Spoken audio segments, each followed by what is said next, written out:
Hello and welcome back to Rev Endurance Sports and another Lake shoe unboxing. I don't know if I've done this shoe before, but I thought why not, because the algorithm may not be picking up that video. Let's hope it picks up this video. This is the CX238 and it is a size 44. And I mention the size because when you look, this is a wide, when you look at the shoe with the stuffing that's in there when the shoe is shipped, it has a very wide appearance just by looking at it. So this is a customer who's had Shimano RC3 shoes, he's had Bont shoes, he's had several shoes, had several issues with all of those shoes. He's inbound in the next 10 minutes, so this is going to be a quick unboxing. And hopefully he will be okay with me filming him trying on these shoes for the first time. So a couple of things. This is one of their shoes. They call the high cadence type of shoe.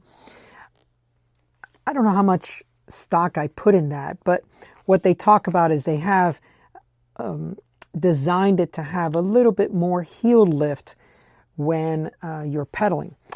It has this nice rubber bumper. I really, really like that.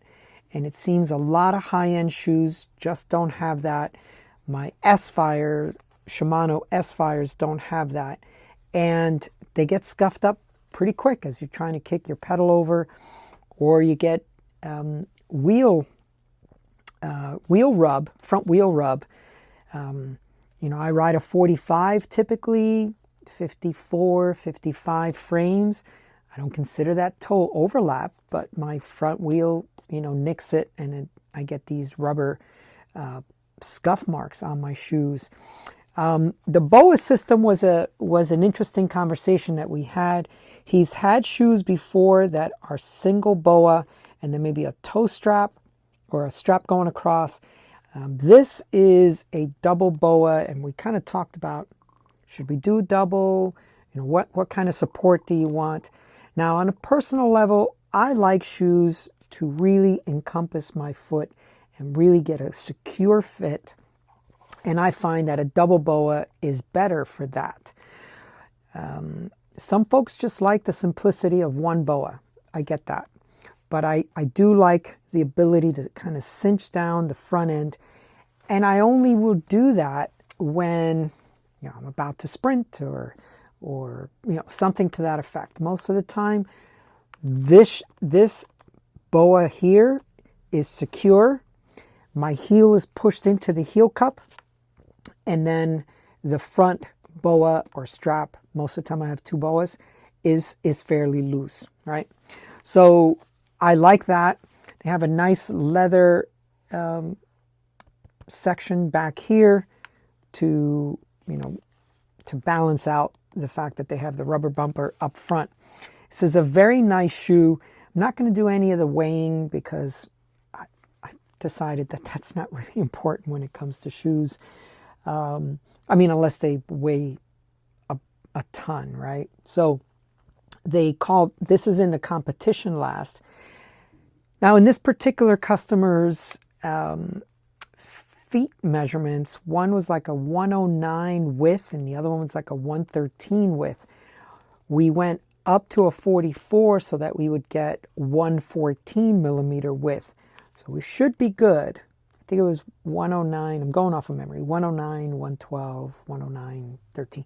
So the 2 feet were different widths. As I mentioned, this is the competition last. This is a full carbon fiber race sole, as they call it.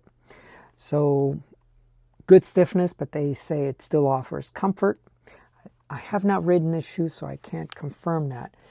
But, you know, depending on the road surfaces that you're riding on, you know, sometimes a carbon sole is not necessary. Get yourself a nice plastic sole. You'll save yourself a lot of money, but I think folks believe that carbon has these magic properties to deaden road vibrations coming through a pedal and a cleat system. And I find that if the if the sole is too stiff when you're riding on really bad roads, that's all just being transmitted to your foot, especially if you're riding a stock insole, which has no cushioning typically. So sometimes going with a more affordable shoe, a plastic sole. I had 2 Louis Garneau plastic soled lace-up shoes, super comfortable shoes because they didn't have a extremely rigid sole. So the upper, they call this a full grain water resistant premium leather or Carino microfiber with mesh. So I guess you get whatever.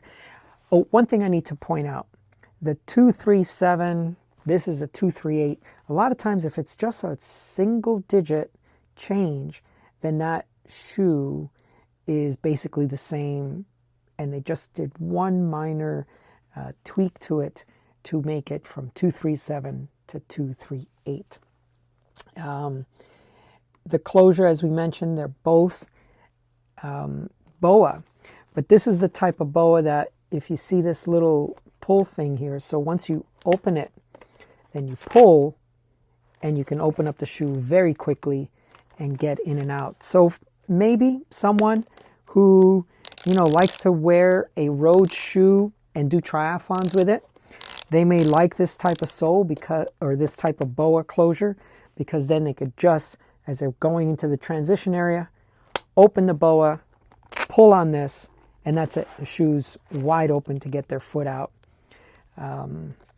Maybe they don't want to wear a triathlon specific type shoe, which is usually either one Boa or just one strap, and the toe area is not supported.